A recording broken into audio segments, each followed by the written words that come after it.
What's going on, beautiful people? And welcome back to another comic book review video. I'm your majestic sayer of words, SuperCliff, and if you guys are new to this channel, then do me a solid by smashing that like and subscribe button. And also hit that notification bell so that you'll never miss out on an upload, and so that you'll always be kept up to date with your favorite top tier comics happening in the comic book world.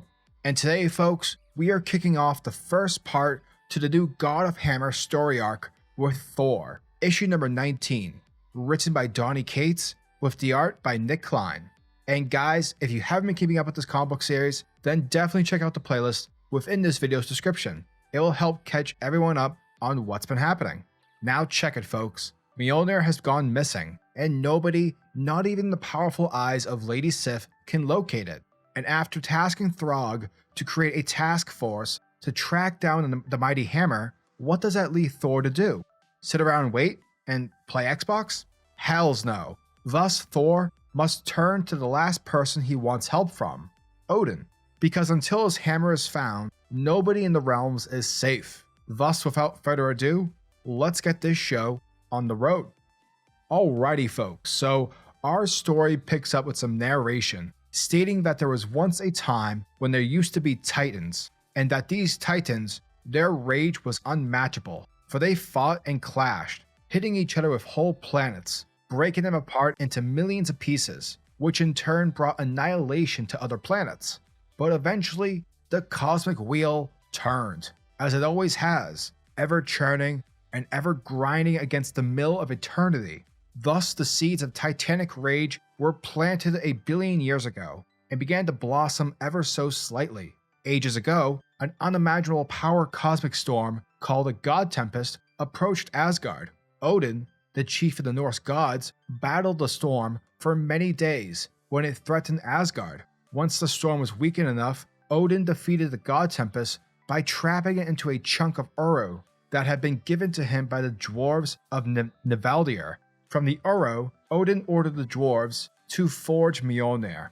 The blacksmiths needed to use the tremendous heat of a star to get the forge hot enough to manipulate the Uro. The hammer was then completed in 17 weeks, and in the process, the star exploded and almost took Midgard with it. And that event explains the extinction of the dinosaurs 65 million years ago, as we see an object crash land on Earth. And it is indeed Mjolnir. And after it crash lands on Earth, Odin ventured to Midgard to retrieve it. After that, the narration states that from entropy came eternity, but in the realms of gods and titans, even eternity does not last forever. And we see Jane Foster using Mjolnir fighting Mangog, and following this vicious fight, Jane tied the monster up with chains created to bind Fenris Wolf, and fastened them to Mjolnir so she could hurl the monster into the sun, which resulted in the death of Mangog and the destruction of Mjolnir. And a little side story here, Jane later handed Thor a small piece of Mjolnir that she was able to retrieve near the end of the War of the Realms. Thor then nailed himself to Asgardiel, which was growing out of the surface of the sun, to gain knowledge on how to rescue his parents from the clutches of Malekith. Thor was forced to sacrifice one of his eyes and the last remaining shard of Mjolnir in order to unlock the answers. During the final battle against Malekith, the god tempest manifested into the sun, and Thor commanded it from Earth to reforge his weapon. The restored Mjolnir then made landfall at Thor's feet, becoming able to wield it once again upon his realization that the constant struggle to be worthy was itself what made him worthy to begin with. Yet despite becoming worthy again, Thor noticed Mjolnir becoming heavier to lift after becoming Asgard's new Allfather, and then it was stolen. So yeah, back to our present story. We see a raging Thor heading towards the Bifrost, where he asks Sif to point him towards whoever stole his hammer, but although she tries, she cannot see them, and Thor wonders how is that even possible. However, Thor is a king, therefore he should reign while letting someone else deal with the matter of retrieving back Mjolnir, for there are greater things right here in Asgard that require Thor's attention. But Thor interrupts her as he speaks of a book, a great tomb of kings, whose pages are hidden from everyone except the rightful king of Asgard, and in its pages, it tells the tale of Thor's father Odin and the stories of the Titans that formed these realms, and it speaks of a prophecy. Now Thor has been reading it for days and has not been able to sleep, and I can only imagine that the narration we saw earlier was Thor reading parts of the book. The book speaks of a great storm that they have never seen before, brought by Mjolnir, wielded by a being known as the God of Hammers.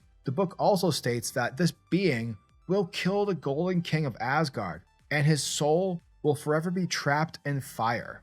Now Thor, he's not going to let some book tell him how he's going to die. Like, no, mofo forbids that. Now this is also where Thor gives Sif some lip, telling her, if there are matters in Asgard, then pay attention to them, because if you're unable to see what I want you to see, maybe I should just handle it myself. And as she tries to plead with Thor, Thor threatens to relieve her of her sword, which immediately shuts her up. Thus, Thor sets off into the Bifrost and commands it to take him to his destination. And this is where we pick up in an arena that has no earthly translation. No common language explains its origins. Some think it's some remnant of an old civilization that was hunted down and scattered during the first campaign of the King in Black. Some think it's the hand of a sentient being who's somehow still alive. But whoever it is, all think that it's a place that no man should ever have to see. And to see it means you will never sleep again, for it is home to the most barbaric acts in any realm imaginable. And this place is known as the Gauntlet, the black hand of a god, the place where fortunes are made and heroes are born. Warriors are tested, and it's the pit and the center of organized combat within the entire universe. And we see a wrecked Odin battling a blue monster who has almost bested him. And with Odin on his knees, he mocks the blue monster and urges him to bring his worst. And just as the monster raises his big blade to strike down Odin, the Bifrost opens up and we see Thor standing between them, holding the blade with one hand. And he commands the monster to stay away from his father as he kicks him in the back. And with that, the entire crowd boos Thor, telling him he sucks and that he should go home because you ruined our fun. Thanks a lot, bro. Thor then asks his dad as to why he's here, and Odin states that Thor's sister just left him there to die. Thor acknowledges that it makes sense and that it's probably something Angela would do. He goes ahead and states that he needs Odin's help, and just as he's about to tell Odin of Mjolnir's theft, his dad already knows. Thor then inquires whether knowing this, were you ever going to tell me? How long have you known this, bro? But his dad stated that Thor had made it very clear where they stood, hence why he never tried to reach out to his son.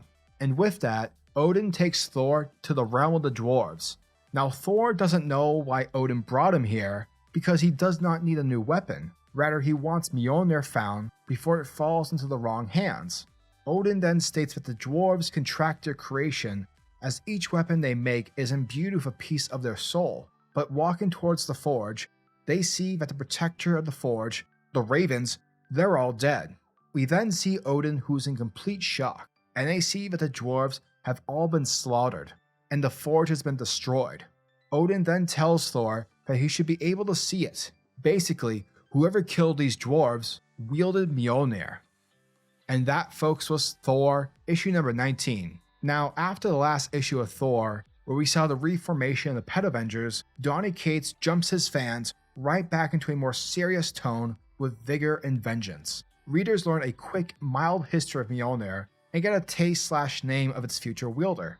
Ultimately, Thor fans learn that last month's installment was merely to provoke some light-hearted feels, while Thor, issue number 19, comes carrying the weight and devastation that the so-called God of Hammers warrants. Kate spends the most of this issue bringing the father and son together to find a means of tracking down Mjolnir. Fans will discover that their last-ditch effort in tracking down the hammer results in utter sadness. Furthermore, Kate makes an effort to show through conversation how rock Thor is to his core. Now, since the series began, it's almost as if King Thor has been trying to halt his death, and it's weighing him as well as his relationships. It's almost as if being king is just way too much for him to handle.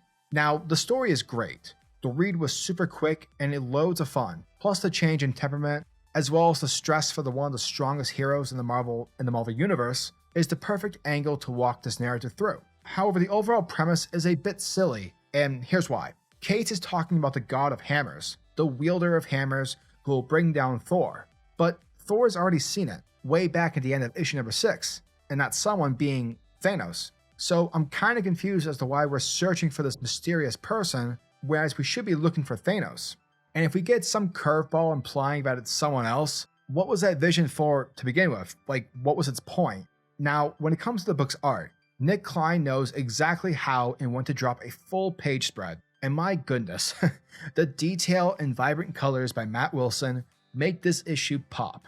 Sure, the larger panels and the full page spreads help make the issue a bit faster to read, but nevertheless, they added to the immense spectacle and awe of the story masterfully.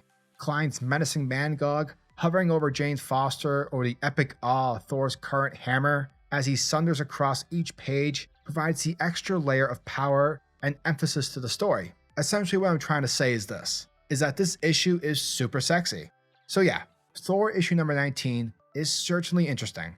I want to know who has the hammer, even though I feel like we already know the answer, or at least are supposed to know ever since issue 6. However, I wouldn't put it past Cates to throw in a little wrinkle of sorts to keep the fans on their toes. Plus, I've been digging the family dynamic between Odin and Thor that's been sprinkled throughout Cates' run thus far, and it looks like we're in for a ton of fun. Overall, readers get an entertaining story with fantastic art that fans will most certainly enjoy. Anyone who's interested in hopping on will find this issue of Thor a pretty good starting point, and I recommend the fans who are interested in this character take a chance on this issue, mainly because it provides just enough background information to join in while also showcasing exactly what both Cates and Klein bring to the series. Thor issue number 19 gets an 8.5 out of 10. And guys, if you like this video, make sure to hit that like button in order to show your support to the channel. And tell me, what are your thoughts and opinions on this issue? Are you guys excited for issue number 20? Let me know down in the comment section below. And until the next video, peace.